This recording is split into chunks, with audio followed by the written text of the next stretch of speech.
Et bien aujourd'hui, on est invité par le parc régional de la Brenne pour le vernissage d'une exposition qui débute aujourd'hui jusqu'au 20 mai. Pour montrer un petit peu le travail qu'on est capable de faire dans le cadre de l'expo, on montre un petit peu aux gens ce qu'on va fabriquer aujourd'hui. Aujourd'hui, on se met à fabriquer une libellule un petit peu démesurée, puisqu'elle fait presque 2,50 m d'envergure, avec des matériaux de récupération exclusivement.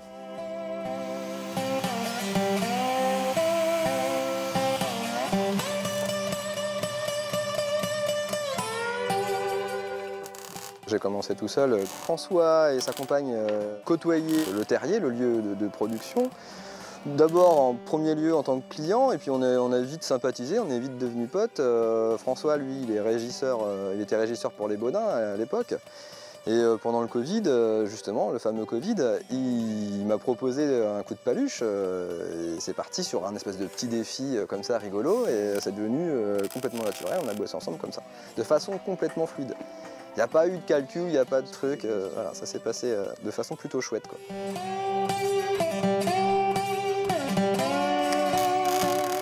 Moi, je suis issu du monde végétal à la base, donc rien à voir avec le métal.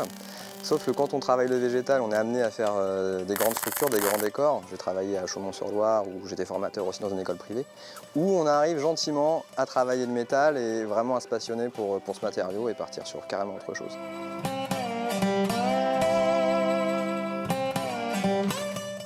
On aime bien la nature, c'est peut-être pas par hasard qu'on est là.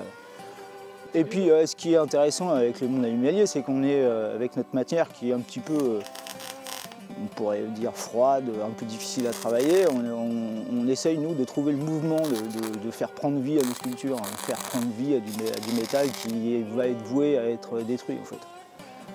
C'est plutôt intéressant comme démarche.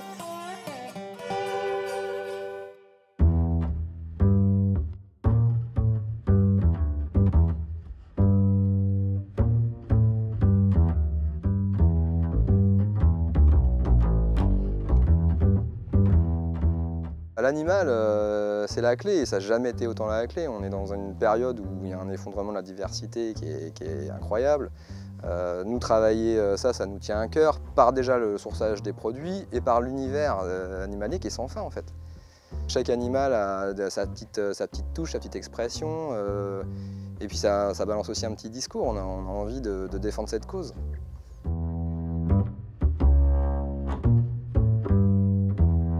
On avait la chance aussi en même temps, c'est qu'on avait déjà une petite réserve de sculptures déjà prêtes et qui correspondait un petit peu au thème justement du parc de la Brenne. On avait notamment des oiseaux migrateurs, on avait un castor, on avait de la libellule.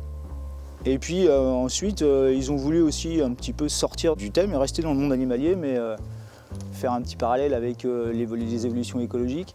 Donc du coup, on a un gorille, on a un crocodile, on a un hippopotame. C'est pas trop le biotope du coin, mais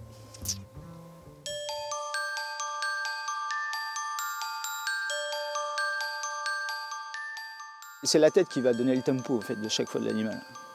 C'est la tête qui va donner l'expression, c'est la tête qui va donner la proportion du corps, c'est la tête qui va diriger le reste de la sculpture en fait, la plupart du temps.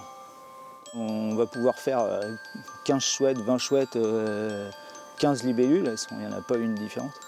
C'est la matière aussi qu'on va avoir sous les yeux, ou qu'on va les glaner et qui va faire la pièce unique en fait. Et c'est ça qui est intéressant en fait. Il est incapable de faire deux fois la même chose.